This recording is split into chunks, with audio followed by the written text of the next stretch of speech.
Come in. Hi. Elliott, oh, you stopped by today. Little punk people here. Yeah. I'm just listening to the Night Runner album, Nice. Starfighter, and relaxing. How's your day going? Good. How's yours? Good. I'm psyched you came over to check out my collection. Yeah. Got looked at it already. It's what? I see you're looking at the Iron Maiden records over there.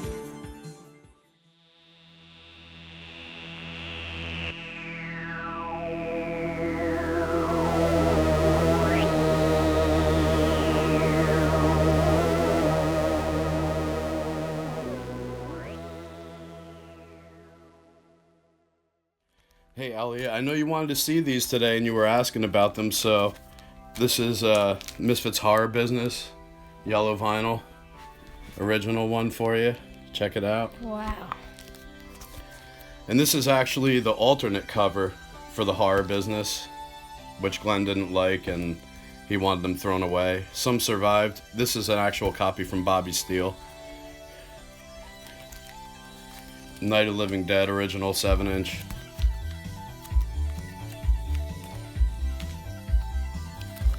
Three Hits from Hell. White vinyl, Three Hits from Hell.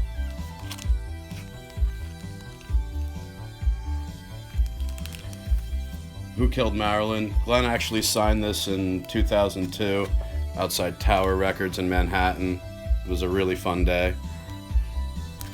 This is the Evil Live Fiend Club 7-inch. The only way you could get this is when you order from the Fiend Club, and you got one back then. I, of course, didn't order it. I bought it on eBay. And these are two other Evil Live 7-inches. Orange label. Yellow label. This is where 2001 I started buying Misfit stuff. Original stuff, and I haven't stopped. So I pulled out some good ones for you to check out, you know. Which one is your rarest? Out of that stack, I would probably say the white Three Hits from Hell. Nice. And the alternate sleeve Horror Business.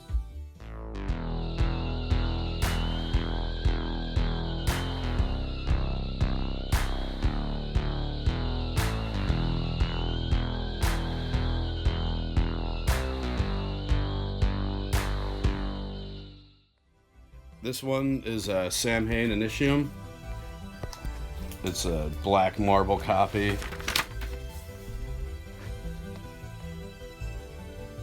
Definitely one of the rarer Sam Hain records, and one of my favorites in my collection. Come on, I mean, what's more iconic about that cover? One of the best ever.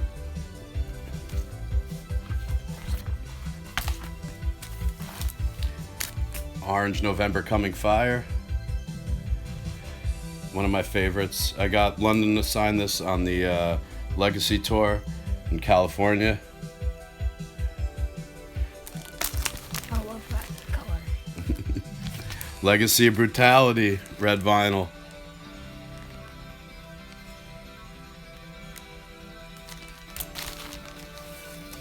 There's another Legacy of Brutality, white vinyl. The Unholy Passion white vinyl, limited to 200 back in the day. Probably top 10 records I own. Nice. Green Evil Live. Still one of the few Misfits records you can get for a cheap price, you know? And an excellent copy. Real nice. And of course, the original Beware, signed by Glenn.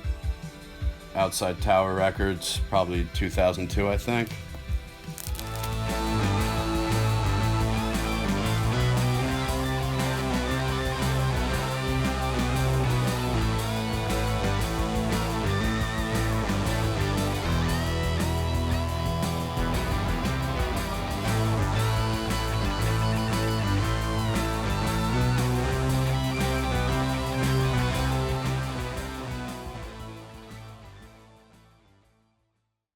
Okay, let's see what we got here.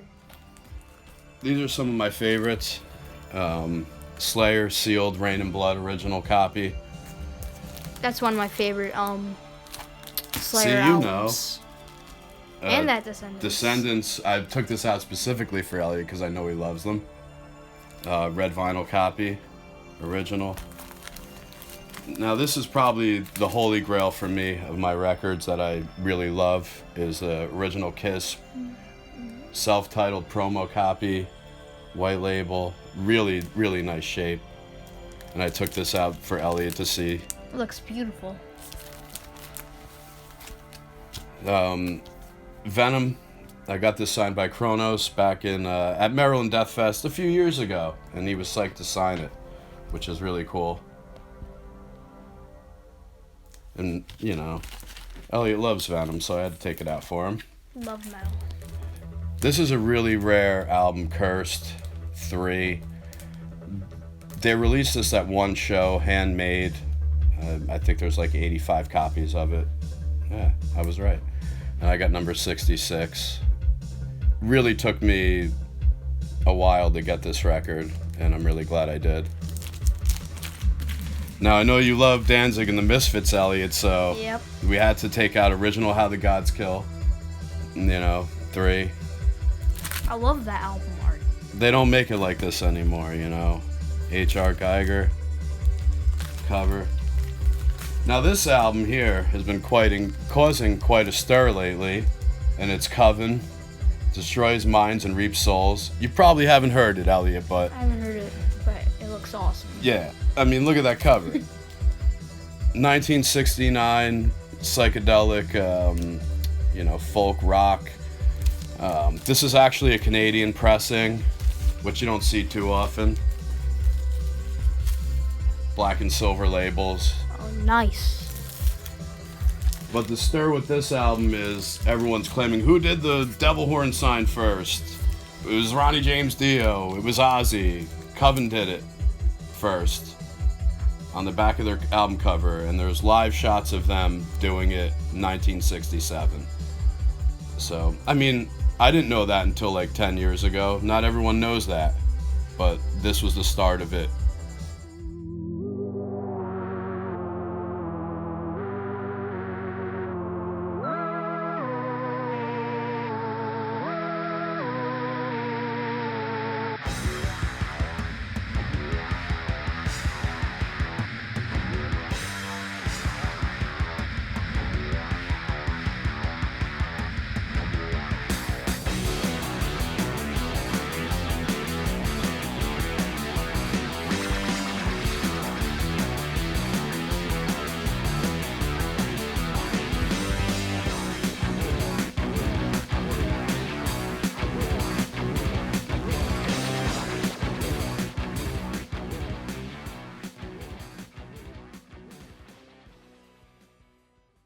I wanted to show you some of the soundtracks I have, Elliott, because I know you're into a lot of horror films and stuff. So, the first one, I actually got this recently. Original Creepshow pressing, signed by John Harrison.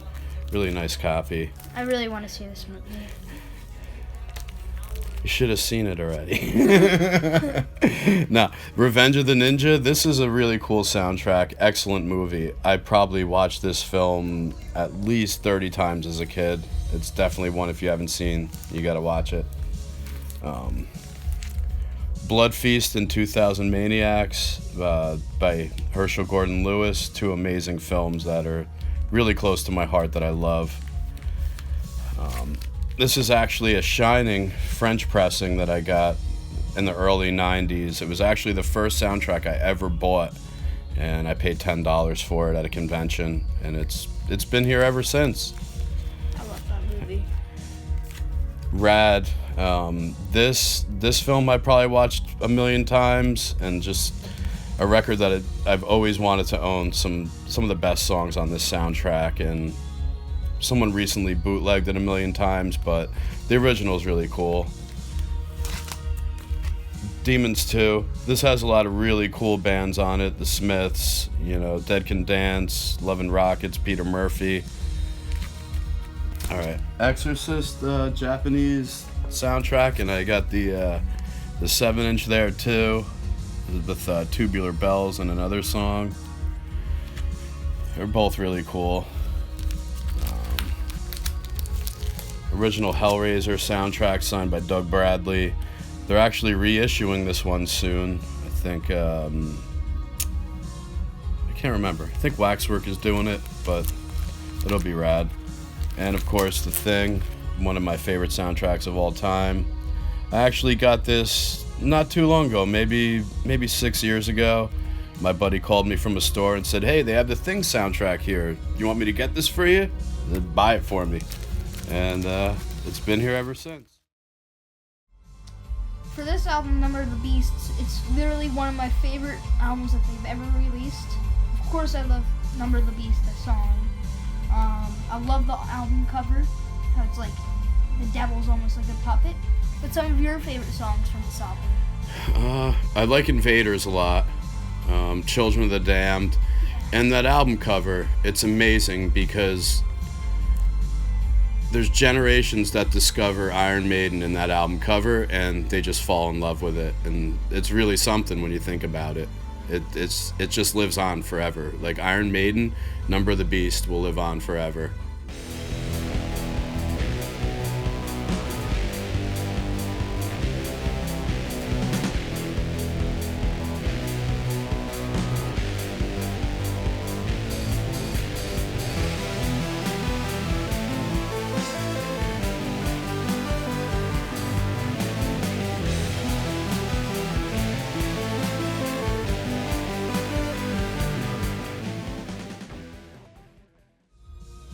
What got you started into owning a record label?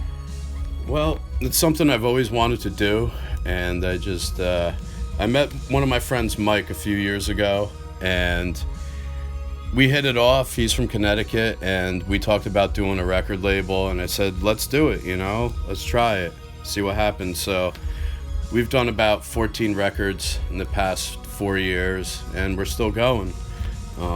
Our first one was Black Devil Doll from Hell. Our buddy at Massacre Video, Lewis, we talked to him. He found the movie, the guy who made this film, Chester Turner, after no one could find him, and was able to release it. And we really wanted to do this, and it's really a piece of history, the movie itself, and just that this exists. We just did Night Runner. We made a lenticular cover for this one. We like to make cool stuff, just different things, for collectors. Of course, a lot of the stuff has been done already, but it's just fun to do and to own. So these are two guys from Mexico. They play synthwave stuff. It's playing in the background now. But yeah, really cool guys. Excellent stuff if you haven't heard them. How long did that take you to make the album cover? We worked on this album for a good 5 months for everything that it came out with. A lot of steps involved, just getting everything done and finished and how we wanted it. But it's definitely something that the band loved and we were happy with overall, Yeah, it's like makes it look like it's space almost. Yes. That's what we were going for, And then we did this album, Wolfmen of Mars, Gamassu. They're from Boston, and they play like instrumental synth wave stuff. And we wanted to make something really cool for them, so we did this cover here, which is not many bands or labels did this, and I think it's something pretty cool. Josh, who does the company records, actually printed these off for us. And they came out pretty amazing. And the band is excellent. This one we did was the Demon's Rook soundtrack. This is a movie from 2014. And we did a glow-in-the-dark cover, screen printed, front and back. It was just a movie that we really enjoyed, me and Mike, and we liked the music a lot, so we wanted to do it. And the director, James, is amazing. He's a sculptor. Amazing with special effects. This is basically his movie that he did. Nice.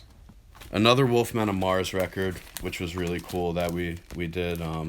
Came in a die cut cover TV screen with different inserts that you could put in here and make whatever cover you want. This was a fun project, really fun. Took a while, just like Night Runner.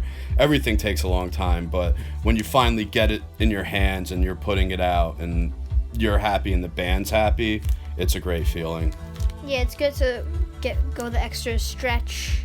Yes. You know, making it the best it possibly could. That's what we do.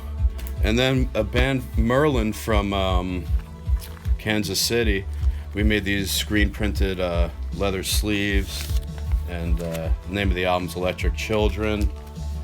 Pretty cool, very Rosemary's Babies inspired cover. Kind of like a stoner doom psychedelic band.